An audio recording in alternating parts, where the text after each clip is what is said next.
Hello everyone, welcome back to my channel. তো এই lecture সিরিজে আমরা ক্লাস 12-এর ইলেকট্রোস্ট্যাটিক টপিক নিয়ে আলোচনা করব।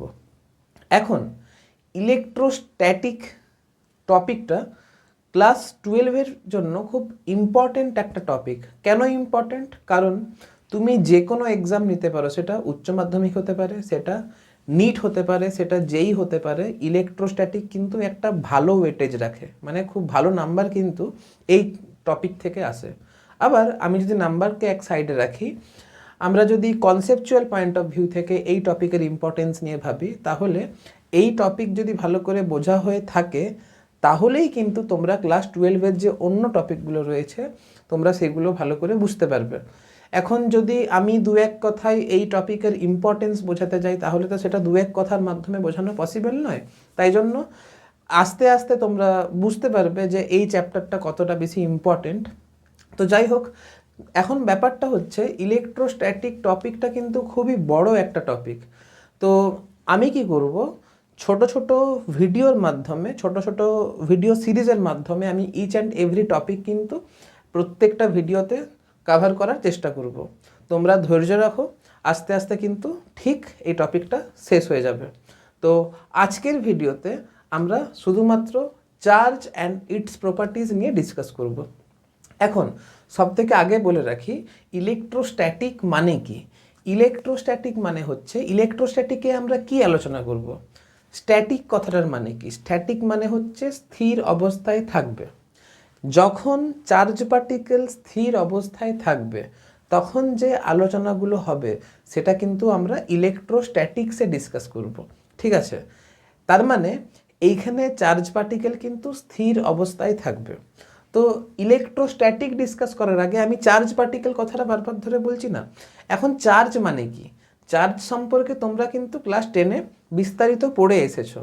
তো আজকের ভিডিওটা যেহেতু ইন্ট্রোডাক্টরি ভিডিও, তাই জন্য আমরা আজকের ভিডিওতে মূলত চার্জ নিয়েই ডিসকাস করব।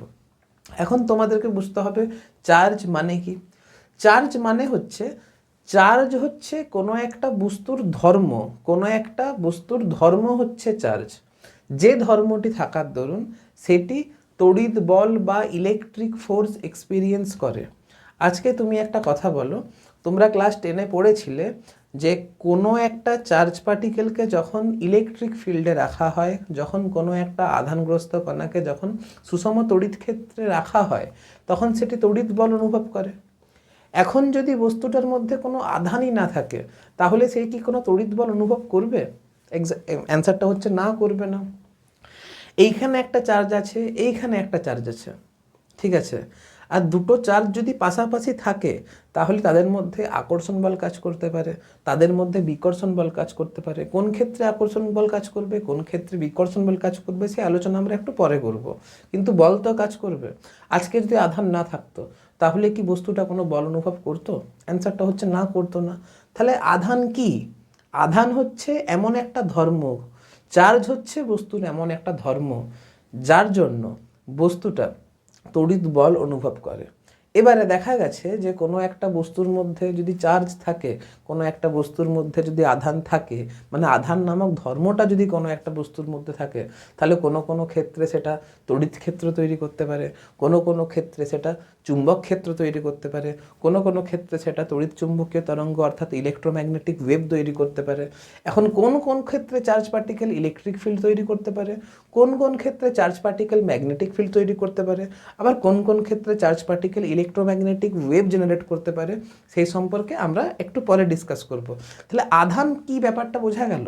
তাহলে আধান হচ্ছে বস্তুর এমন একটি ধর্ম যে ধর্মটি থাকলে সেটি তড়িৎ বল অনুভব করে, আবার বিশেষ বিশেষ ক্ষেত্রতে সে তড়িৎ ক্ষেত্র, চুম্বক ক্ষেত্র, আবার তড়িৎ চুম্বকীয় তরঙ্গও তৈরি করতে পারে। তাহলে যে ধর্মটা থাকার দরুন এই ঘটনাগুলো ঘটতে পারে সেই ধর্মটাকে আমরা বলবো আধান। এবারে আধান ডেফিনেশনটা একটু যদি বইয়ের ভাষায় যদি লিখতে চাও তাহলে তোমাদেরকে কিভাবে লিখবে? তো আমি যেহেতু এই চ্যানেলটি মূলত যেই নিটকে কেন্দ্র করে, আমি একদম উচ্চ মাধ্যমিককে ফোকাস করছি না। এখন তখন ফিজিক্স তো একই, তাই না? ভাষা যাই হতে পারে, ভাষা বাংলা হতে পারে, ভাষা ইংলিশ হতে পারে। তো আমি ইংলিশে একটা ডেফিনেশন তোমাদের বোর্ডে ডিসপ্লে করছি, তোমরা দেখো।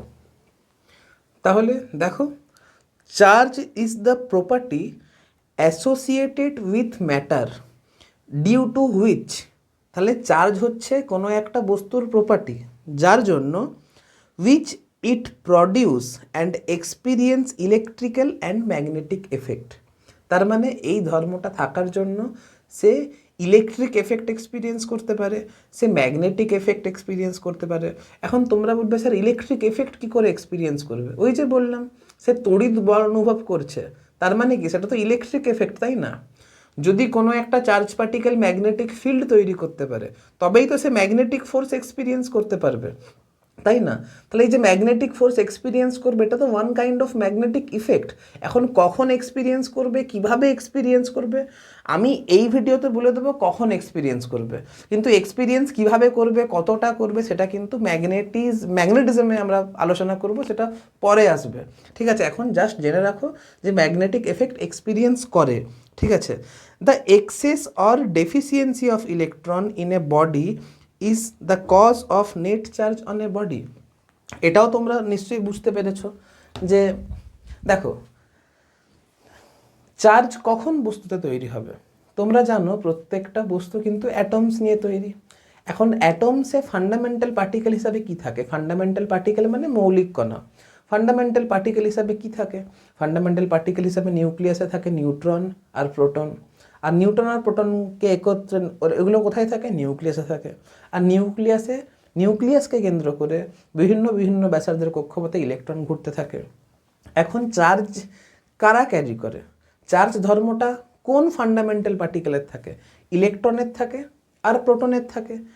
এখন দেখা গেছে, তোমরা জানো যে কোনো একটা বস্তুর অ্যাটমিক নাম্বার, কোনো একটা বস্তুর পারমাণবিক সংখ্যা যদি জেড হয়, তার মানে সেখানে জেড সংখ্যক প্রোটন থাকবে আর জেড সংখ্যক ইলেকট্রন থাকবে। আর তোমরা প্রত্যেকে জানো যে ইলেকট্রনের আধান আর প্রোটনের আধান সমান হয়, যার জন্য আবার total number of electron is equal two total number of proton হয়, যার জন্য টোটাল চার্জ কোনো একটা অ্যাটমে 0 হয়। এখন তুমি যদি কোনো পদ্ধতির সাহায্যে বাইরে থেকে ইলেকট্রন ওই অ্যাটমে যদি দিতে পারো, যদি কোনো একটা পরমাণু যদি বাইরে থেকে ইলেকট্রন গ্রহণ করে, তাহলে কি হবে? নেট ইলেকট্রন সংখ্যা বেড়ে গেল। নেট ইলেকট্রন সংখ্যা বেড়ে গেলে নেট নেগেটিভ চার্জ বেড়ে যাবে। নেট নেগেটিভ চার্জ বেড়ে গেলে বস্তুর মধ্যে চার্জ তৈরি হবে, স্বাভাবিক ব্যাপার। আবার কোনো একটা বস্তু থেকে যদি কোনো একটা অ্যাটম থেকে যদি ইলেকট্রন নিয়ে নাও, তাহলে কি হবে? ইলেকট্রন সংখ্যা কমে যাবে। এর ফলে কি হবে? প্রোটন সংখ্যাটা এফেক্টিভলি প্রোটন সংখ্যা কি হয়ে যাবে? প্রোটনের সংখ্যা ইলেকট্রনের সংখ্যার থেকে বেশি হয়ে যাবে, ফলে বস্তুর মধ্যে পজিটিভ চার্জ তৈরি হবে। এইভাবে কোনো একটা বস্তুতে চার্জ তৈরি হয়। এবারে এইখানে কিন্তু একটা জিনিস মনে রাখতে হবে, ফান্ডামেন্টাল পার্টিকেলের ধর্ম হচ্ছে আধান। যেমন ইলেকট্রনের চার্জ যে নেগেটিভ হচ্ছে সেটা ইলেকট্রনের ধর্ম, ঠিক আছে? প্রোটনের চার্জ যে পজিটিভ হচ্ছে সেটা কিন্তু প্রোটনের ধর্ম। দেখো চার্জ তো ইলেকট্রন আর প্রোটন ক্যারি করে, এগুলো তো ফান্ডামেন্টাল পার্টিকেল। ইলেকট্রনের যদি বাড়তি হয় তাহলে বস্তুটার মধ্যে চার্জ নেগেটিভ হয়, ইলেকট্রনের যদি ঘাটতি হয় তাহলে বস্তুটার মধ্যে পজিটিভ চার্জ তৈরি হয়। তাহলে এই যে চার্জ কত হবে সেটা ডিপেন্ড করছে ইলেকট্রনের সংখ্যা কত আর প্রোটনের সংখ্যা কত। তাহলে ইলেকট্রন আর প্রোটনের সংখ্যা দায়ী কোনো একটা বস্তুতে চার্জ কি হবে এবং কত হবে তার জন্য। তাহলে ফান্ডামেন্টাল পার্টিকেল কি হলো? ইলেকট্রন আর প্রোটন, কারণ এটাই দায়ী কোনো একটা বস্তুতে চার্জ কত হবে সেটার জন্য। তাহলে ফান্ডামেন্টাল পার্টিকেলের যে চার্জ সেটা হচ্ছে বস্তুর ধর্ম। কিন্তু কোনো একটা বস্তুতে চার্জ কত থাকবে সেটা কিন্তু বস্তুর ধর্ম নয়। আজকে ধরো এটা হচ্ছে কোনো একটা পরিবাহী, এই পরিবাহীতে কত চার্জ থাকবে সেটা ডিপেন্ড করছে এর মধ্যে ইলেকট্রনের সংখ্যা বেশি না প্রোটনের সংখ্যা বেশি, এইখানে ইলেকট্রন বেশি আছে না প্রোটন বেশি আছে, এটার উপরে ডিপেন্ড করছে এই বস্তুর চার্জ কত হবে। তাহলে এটা কি তার ধর্ম হলো? তাহলে কোনো একটা বস্তুতে কত আধান থাকবে সেটা কিন্তু তার ধর্ম নয়। কিন্তু কোনো একটা ফান্ডামেন্টাল পার্টিকেলের চার্জ কি হবে সেটা কিন্তু তার ইন্টারনাল ক্যারেক্টারিস্টিক্স, সেটা তার ধর্ম, ঠিক আছে? এবার এইটাকে যদি তোমাদের নোট করতে হয়, তোমরা কীভাবে নোট তো অবশ্যই তোমাদের করতে হবে। এই যে লেখা আছে, charge of fundamental particles is their internal characteristics while charge on a body depends on the number of proton and electron inside the body.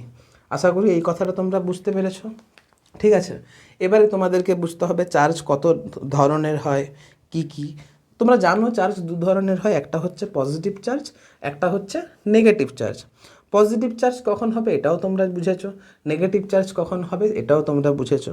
ঠিক আছে, এবারে এসআই ইউনিট অফ চার্জ কী হয়। ঠিক আছে, এসআই ইউনিট অফ চার্জ কী হয় দেখো, তোমরা যখন মৌলিক রাশি পড়েছিলে তখন মৌলিক রাশিতে পড়েছিলে মৌলিক রাশির মধ্যে একটা মৌলিক রাশি কী ছিল, তড়িৎ প্রবাহ মাত্রা। এখন তড়িৎ প্রবাহ মাত্রা হচ্ছে মৌলিক রাশি, তাহলে কারেন্ট আই হচ্ছে ফান্ডামেন্টাল কোয়ান্টিটি। এখন কারেন্টকে যদি আমি আই দিয়ে রিপ্রেজেন্ট করি তাহলে আই ইজ ইকুয়াল টু কী হয়, চার্জ বাই টাইম হয়।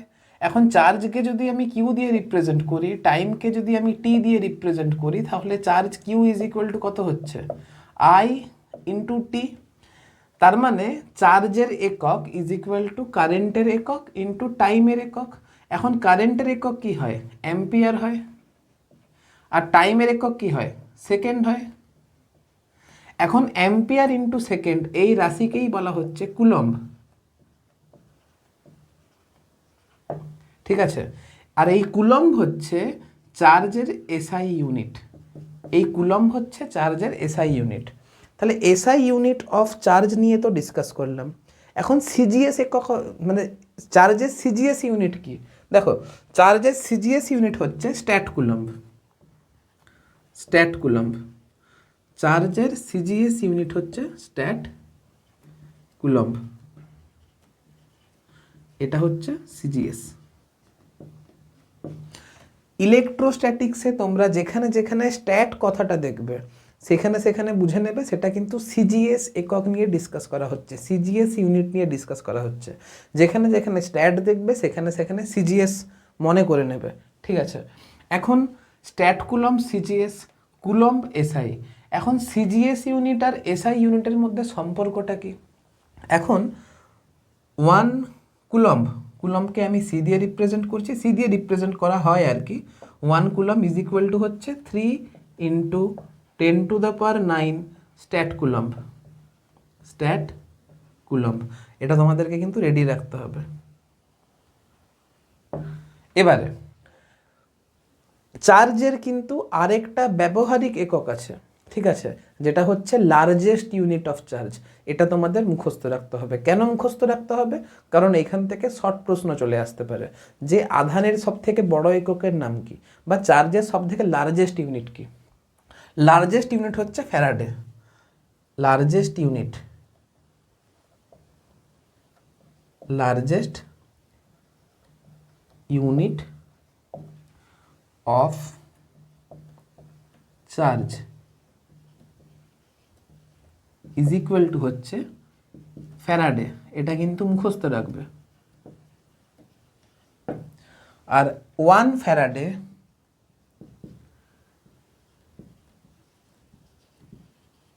ফ্যারাডে, ঠিক আছে। তোমরা যখন ক্যাপাসিটার পড়বে, এরপরে ক্যাপাসিটার আছে, তখন ক্যাপাসিটারের একক কিন্তু ফ্যারাড। আমি এখন বলে রাখছি কেন, কারণ হতে পারে তুমি এটা ক্লাস 12-এর প্রথম দেখছো। যদি প্রথম দেখছো তাহলে ফ্যারাডে তোমাদের মুখস্থ থাকবে। যদি এই ভিডিওটা তোমাদের রিভিশন পারপাসের জন্য হয়, যদি রিভিশন করছো, তাহলে কিন্তু ক্যাপাসিটার তোমাদের পড়া হয়ে গেছে। আর ক্যাপাসিটার যদি পড়া হয়ে যায়, তোমরা জানবে সেক্ষেত্রে ক্যাপাসিটারের একক হচ্ছে ফ্যারাড। ওইটা হচ্ছে ফ্যারাড, এটা হচ্ছে ফ্যারাডে। আমার কিন্তু গুলিয়ে যেত, যাতে করে তোমাদের না গুলিয়ে যায় তাই জন্য বললাম। ফ্যারাড আর ফ্যারাডের মধ্যে ডিফারেন্স মনে রাখবে। ফ্যারাডে হচ্ছে কার একক, ফ্যারাডে হচ্ছে চার্জের একক। আর 1 ফ্যারাডে ইজ ইকুয়াল টু কত কুলম্ব হয়, 1 ফ্যারাডে ইজ ইকুয়াল টু হচ্ছে 96,500 কুলম্ব। এটা কিন্তু তোমাদের খেয়াল রাখতে হবে। চলো আপাতত তোমরা নোট ডাউন করো। এখান থেকে শুধু আরেকটা জিনিস খেয়াল রাখতে হবে যে চার্জের ডাইমেনশন কি। তাহলে dimensional formula of charge is equal two dimensional formula of current into dimensional formula of time. এখন কারেন্টকে আমরা এ দিয়ে প্রকাশ করি, টাইমকে আমরা টি দিয়ে প্রকাশ করি। তাহলে dimensional formula of charge Q is equal to হচ্ছে এ ইন্টু টি। এটা সহজ ছিল, তাও আমি তোমাদের করিয়ে দিলাম, কারণ এক কাছে নোটের মধ্যে থাকলে কিন্তু তোমাদের পরে রিভিশন পারপাসে সুবিধা হবে। হোয়াট ইজ চার্জ, চার্জ কি, এটা নিয়ে ডিসকাস হলো।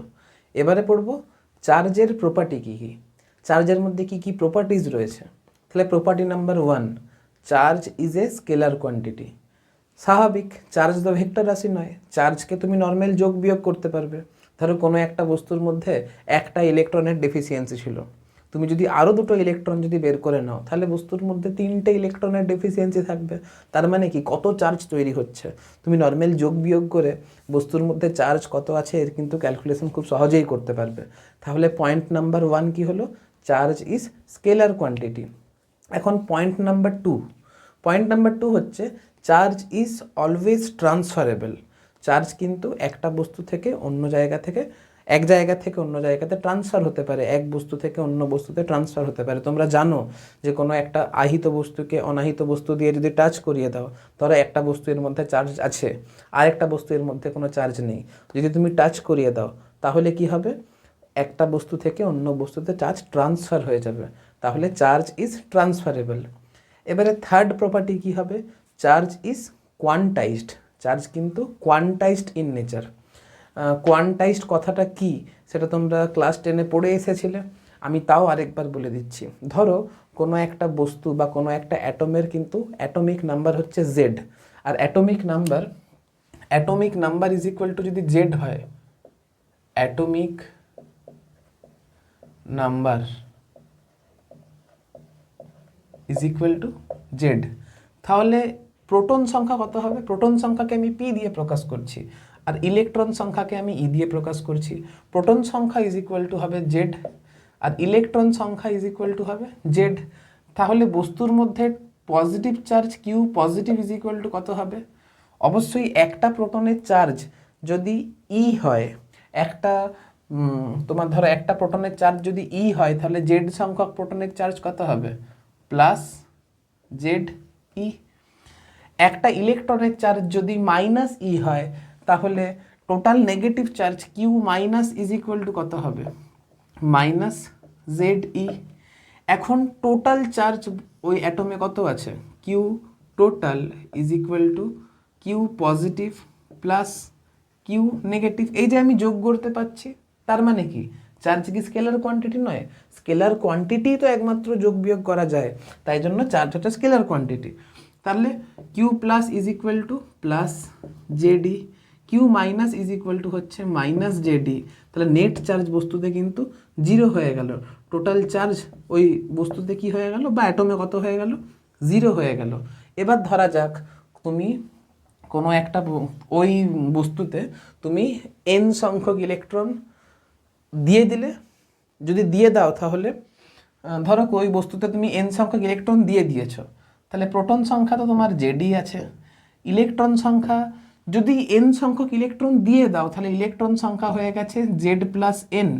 যদি n সংখ্যক ইলেকট্রন নিয়ে নাও সিস্টেম থেকে, যদি n সংখ্যক ইলেকট্রন বাইরে বের করে দাও তাহলে কত হয়ে গেছে, minus N, Z minus N. N সংখ্যক ইলেকট্রন যদি নিয়ে নাও মানে ঘাটতি তৈরি হয়েছে, ইলেকট্রনের ঘাটতি তৈরি হয়েছে। ইলেকট্রনের ঘাটতি তৈরি হয়ে গেলে এন সংখ্যক ইলেকট্রনের যদি ঘাটতি হয় তাহলে নেট ইলেকট্রন কত থাকবে, জেড মাইনাস এন।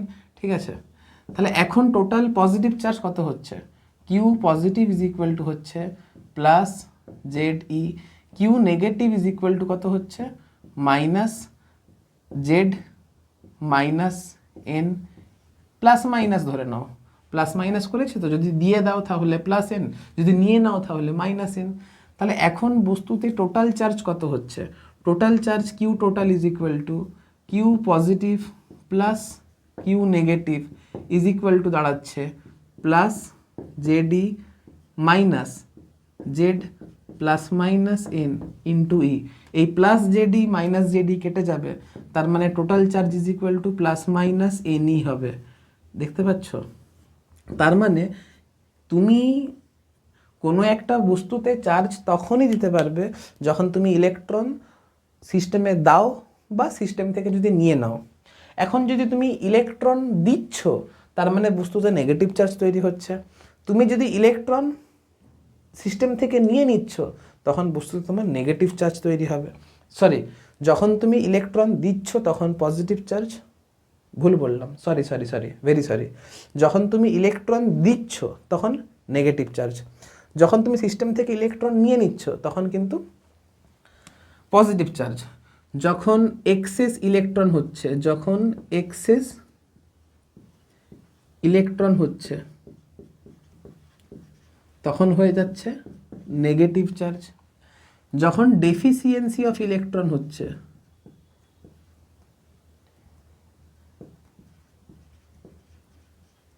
যখন ডেফিসিয়েন্সি অফ ইলেকট্রন হচ্ছে তখন হয়ে যাচ্ছে পজিটিভ চার্জ। এই কথাটা তোমাদের খেয়াল রাখতে হবে। এখন চার্জ ইজ কোয়ান্টাইজড কথাটার মানে কি? তুমি একটা ইলেকট্রন দিতে পারবে, তুমি 3টে ইলেকট্রন দিতে পারবে, তুমি 5টা ইলেকট্রন দিতে পারবে, তুমি তো 1.5টা ইলেকট্রন দিতে পারবে না, তুমি তো 2-2.5টা ইলেকট্রন দিতে পারবে না। মানে এখানে এন কিন্তু যুগ্ম সংখ্যা। কোনো একটা বস্তুতে চার্জ যতই হোক না কেন সেটা কিন্তু ই এর পূর্ণ সংখ্যার গুণিতক হবে, সেটা কিন্তু ই এর পূর্ণ সংখ্যার গুণিতক হবে।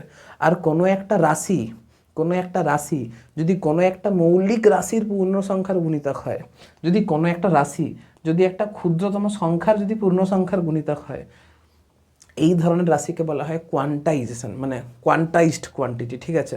আর চার্জ যেহেতু ই এর পূর্ণ সংখ্যার গুণিতক, তাই জন্য চার্জ কিন্তু কোয়ান্টাইজড ইন নেচার হবে, ঠিক আছে। আশা করছি তোমরা বুঝতে পেরেছো। চলো এতটা নোট ডাউন করো আগে, তারপরে নেক্সট প্রপার্টি বলছি। তাহলে আমরা দেখলাম Q is equal to plus minus N E হতে পারে। Q is equal to plus minus N E হতে পারে, যেখানে এন মানে কি প্রকাশ করছে? তুমি কতগুলো ইলেকট্রন দিয়েছো বা সিস্টেম থেকে কতগুলো ইলেকট্রন নিয়েছো, ঠিক আছে। আর ই এর মান কি? ই হচ্ছে একটা ইলেকট্রনের চার্জ, যেটা আমি তোমাদেরকে বলতে ভুলে গেছিলাম। ই মানে হচ্ছে ইলেকট্রনের চার্জ নিতে পারো বা প্রোটনের চার্জ নিতে পারো। চার্জের মানটা তো ইলেকট্রনের ক্ষেত্রেও যা হবে প্রোটনের ক্ষেত্রেও তা হবে, শুধুমাত্র চার্জের নেচারটা অপোজিট হবে। ইলেকট্রনের চার্জ যদি নেগেটিভ হয় আর প্রোটনের চার্জ তাহলে কি হবে? পজিটিভ হবে। তাহলে ই এর যে মানটা হবে সেটা হচ্ছে, তোমরা প্রত্যেকেই জানো যে 1.6 ইন্টু 10⁻⁻19 কুলম হয়। এবারে তুমি একটা জিনিস লক্ষ্য করে দেখো, তুমি যদি সিস্টেমে ইলেকট্রন দাও, তুমি যদি ইলেকট্রন দাও তাহলে কি হবে? সিস্টেমের মাস স্বাভাবিকভাবে বাড়বে। তুমি যদি সিস্টেমে ইলেকট্রন দিচ্ছ, অর্থাৎ সিস্টেমে যখন তুমি সিস্টেমকে যখন তুমি নেগেটিভ চার্জ দিচ্ছ, নেগেটিভ চার্জ দিচ্ছ মানে তুমি ইলেকট্রন দিচ্ছ, তার মানে কোনো একটা বস্তুতে নেগেটিভ চার্জ আছে, তার মানে হচ্ছে সিস্টেমে বেশি ইলেকট্রন আছে, এক্সেস অফ ইলেকট্রন আছে। তার মানে যখন তুমি বস্তুতে নেগেটিভ চার্জ দিচ্ছ তখন সিস্টেমের মাস কি হচ্ছে? স্বাভাবিকভাবে বাড়ছে।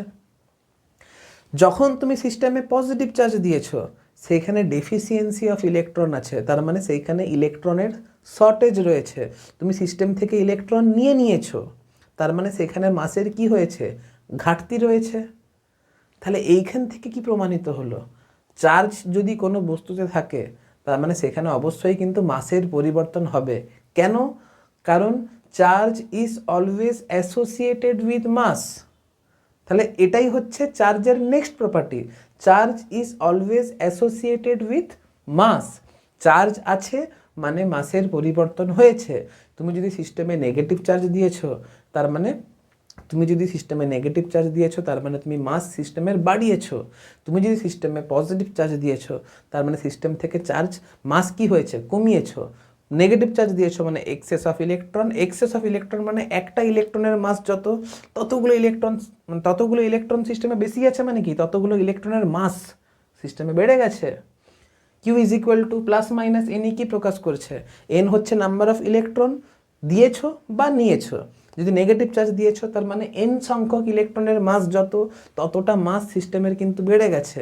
তুমি যদি সিস্টেমে পজিটিভ চার্জ দিয়েছো মানে কি এন সংখ্যক ইলেকট্রনের মাস যত, ততটা পরিমাণ মাস সিস্টেম থেকে কিন্তু কমে গেছে। তাহলে ফোর্থ প্রপার্টি হচ্ছে চার্জ ইজ অ্যাসোসিয়েটেড উইথ মাস। তুমি নিশ্চয়ই এটা বুঝতে পেরেছো। নেক্সট যে প্রপার্টিটা হচ্ছে সেটা হচ্ছে চার্জ ইজ কনজার্ভড। চার্জ সবসময় সিস্টেমের কি হবে? সংরক্ষিত থাকবে। কী রকম ব্যাপারটা? ধরা যাক এটা হচ্ছে একটা বস্তু এ, এটা হচ্ছে একটা বস্তু বি। ইনিশিয়াল চার্জ এ এর 0 ছিল, ইনিশিয়াল চার্জ বি এর 0 ছিল। ধরা যাক ইনিশিয়াল চার্জ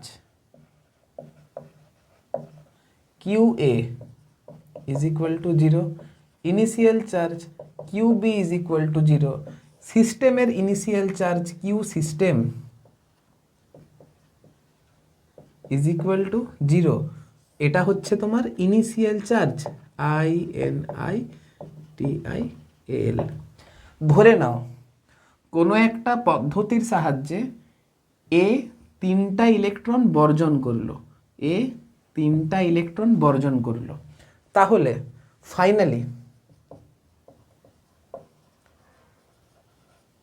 ফাইনালি যেহেতু A চার্জ বর্জন করেছে তার মানে এতে পজিটিভ চার্জ তৈরি হয়েছে, তার মানে A এর চার্জ কত হবে, বর্জন করেছে মানে পজিটিভ চার্জ, তাহলে QA ইজ ইকুয়াল টু হচ্ছে +3E। B ইলেকট্রন গ্রহণ করেছে মানে B এর চার্জ কত হয়েছে -3E, QB is equal two -3E। তাহলে সিস্টেমের যে টোটাল চার্জ, তাহলে Q system is equal to কত হলো +3E -3E is equal to 0 হলো। তার মানে সিস্টেমের ইনিশিয়াল চার্জ 0 ছিল, সিস্টেমের ফাইনাল চার্জও কিন্তু 0 হয়ে গেল, সিস্টেমের ফাইনাল চার্জও কিন্তু 0 হয়ে গেল। তার মানে কোনো একটা আইসোলেটেড সিস্টেমের, এটা তো আইসোলেটেড সিস্টেম, এই সিস্টেম থেকে বাইরে থেকে কোনো চার্জ দিইনি বা এখান থেকে কোনো চার্জ নিয়েও নিইনি। যদি বাইরে থেকে কোনো চার্জ দেওয়া বা নেওয়া না হয় তাহলে সেই সিস্টেমটাকে কিন্তু আইসোলেটেড সিস্টেম বলা হয়। তাহলে আইসোলেটেড সিস্টেমের ক্ষেত্রে সিস্টেমের ইনিশিয়াল চার্জ আর ফাইনাল চার্জের মান কিন্তু আগে যা ছিল ফাইনালিও কিন্তু সেম থাকবে, অর্থাৎ চার্জ কিন্তু কনজার্ভড ইন নেচার।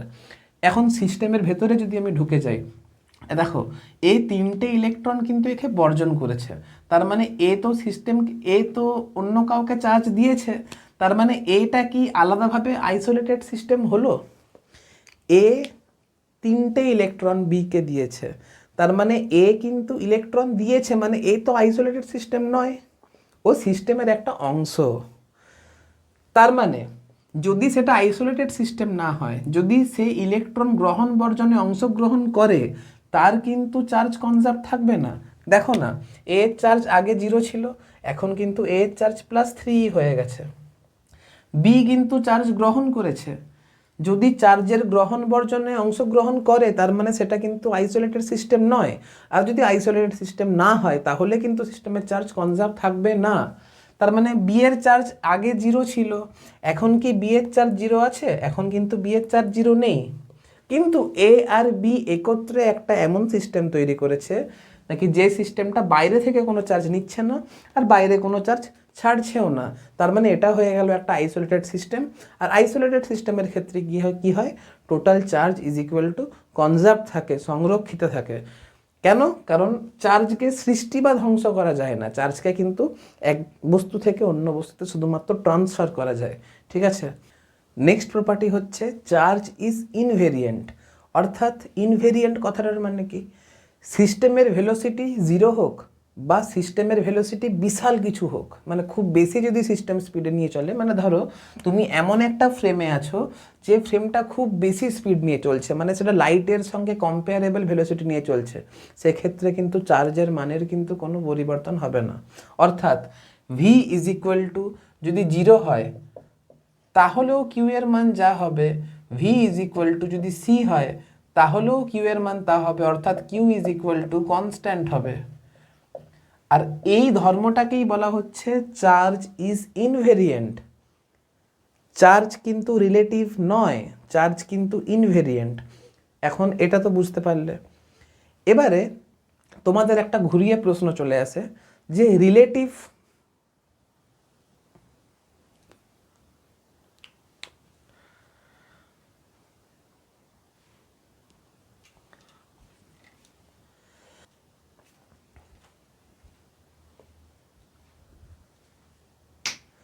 ঘুরিয়ে প্রশ্ন আসতে পারে যে স্পেসিফিক চার্জ কি ইনভেরিয়েন্ট নাকি ভেরিয়েন্ট? দেখো স্পেসিফিক চার্জ মানে কি, স্পেসিফিক চার্জ মানে কি, স্পেসিফিক চার্জ মানে হচ্ছে কিউ বাই এম। এটা তো বুঝতে পারলাম যে কিউটা কনস্ট্যান্ট, কিন্তু এম কিন্তু কনস্ট্যান্ট নয়, এম কিন্তু ইনভেরিয়েন্ট নয়, মাস কিন্তু কনস্ট্যান্ট নয়। এবারে বলবে স্যার মাস মানে তো কনস্ট্যান্ট জানতাম, মাস আবার কনস্ট্যান্ট নয় কি করে হতে পারে? দেখো, যখন এটা আইনস্টাইনের রিলেটিভিটি ফর্মুলাতে রয়েছে, রিলেটিভিটি থিওরিতে রয়েছে। রিলেটিভিটি থিওরি তোমাদের কিন্তু সিলেবাসে নেই। তোমাদেরকে এটুকু মুখস্থ রাখতে হবে যে কোনো একটা সিস্টেম যদি ভি ভেলোসিটিতে চলে, কোনো একটা সিস্টেম যদি ভি ভেলোসিটিতে চলে, তখন তার সিস্টেমের মাস কিন্তু পরিবর্তন হয়। সেই মাসটা কত হয়? M is equal to M zero by root under 1 minus V square by C square. M জিরোটা কি? এম জিরো হচ্ছে সিস্টেমের মানে ওই বস্তুর স্থির ভর বা রেস্ট মাস। স্থির ভর বা রেস্ট মাস মানে কি বলে দিই, M zero is equal to হচ্ছে রেস্ট মাস। রেস্ট মাস মানে হচ্ছে যখন velocity V is equal to 0 থাকবে তখন সিস্টেমের মাস কত।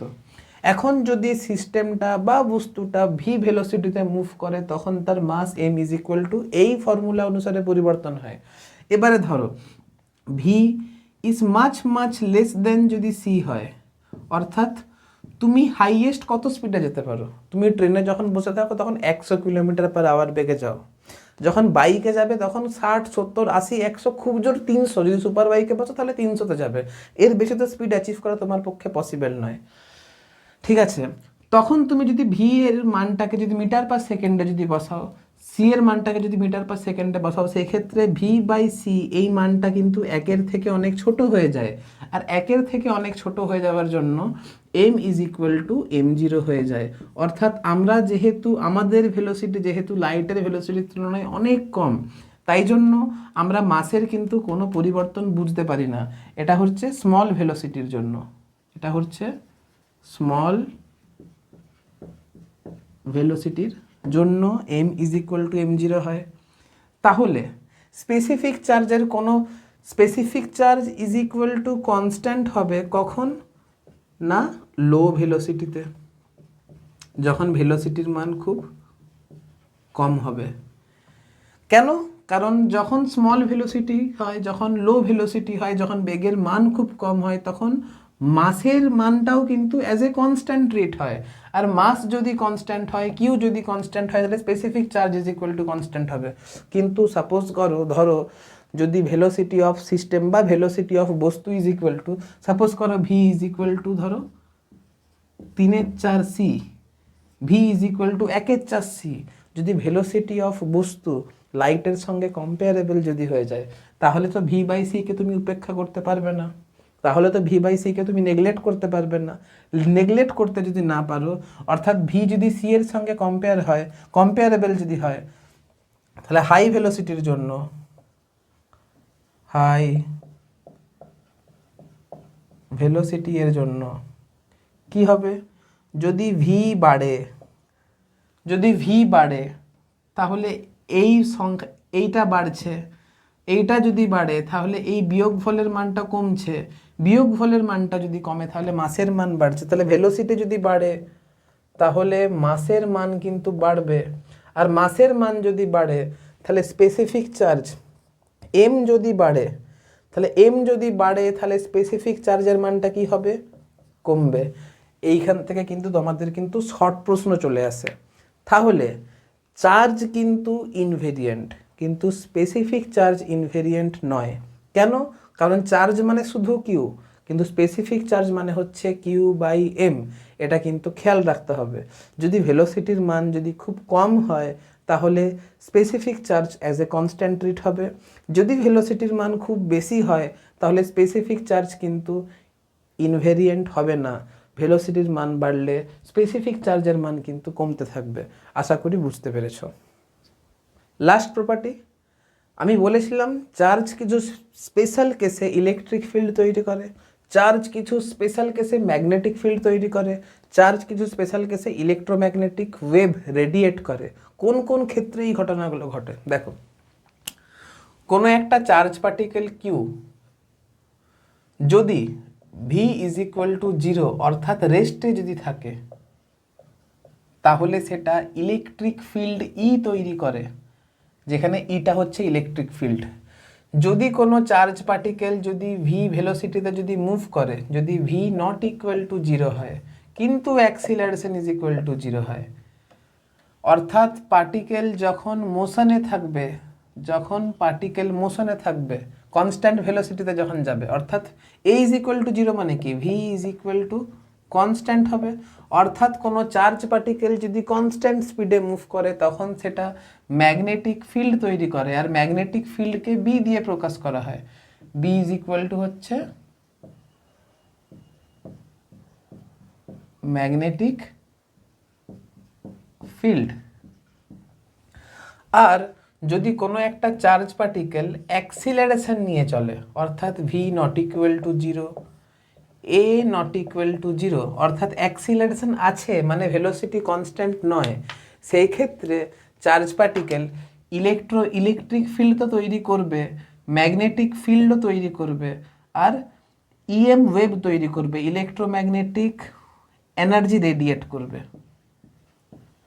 এনার্জি রেডিয়েট করবে। বলতে ভুলে গেলাম, এখানে ম্যাগনেটিক ফিল্ড তৈরি করবে আর এখানে ইলেকট্রিক ফিল্ড তৈরি করবে। খেয়াল রাখবে, ইলেকট্রিক ফিল্ড তৈরি করবে, ম্যাগনেটিক ফিল্ড তৈরি করবে, এটা কিন্তু খেয়াল থাকে। এখানে electric field, magnetic field plus EM wave তৈরি করবে, এটা কিন্তু খেয়াল রাখবে। তাহলে চার্জ পার্টিকেল যখন রেস্টে থাকবে তখন সেটা শুধুমাত্র ইলেকট্রিক ফিল্ড তৈরি করবে, যখন চার্জ পার্টিকেল কনস্ট্যান্ট ভেলোসিটিতে মুভ করবে তখন সেটা ইলেকট্রিক ফিল্ড তৈরি করবে, আবার ম্যাগনেটিক ফিল্ডও তৈরি করবে। আর যখন চার্জ পার্টিকেল যখন অ্যাক্সিলারেশন সহ মুভ করবে তখন সেটা ইলেকট্রিক ফিল্ড তৈরি করবে, ম্যাগনেটিক ফিল্ড তৈরি করবে, তার সঙ্গে সঙ্গে ইএম ওয়েভ রেডিয়েটও করবে। ইএম ওয়েভ মানে ইএম এনার্জি, ঠিক আছে, ইলেকট্রোম্যাগনেটিক এনার্জি রেডিয়েটও করবে। তাহলে আজকের ভিডিওতে চার্জ কি এবং চার্জের কি কি প্রপার্টি রয়েছে এই সম্পর্কে ডিসকাশন করলাম। আমি যথেষ্ট ভেঙে ভেঙে বলার চেষ্টা করলাম। আশা করছি এই ভিডিও তোমাদের ভালো লেগেছে, তোমাদের হেল্পফুল লেগেছে। আসছি নেক্সট ভিডিওতে ইলেকট্রোস্ট্যাটিক্সের আর একটা নতুন টপিক নিয়ে। আজকের মতো বাই।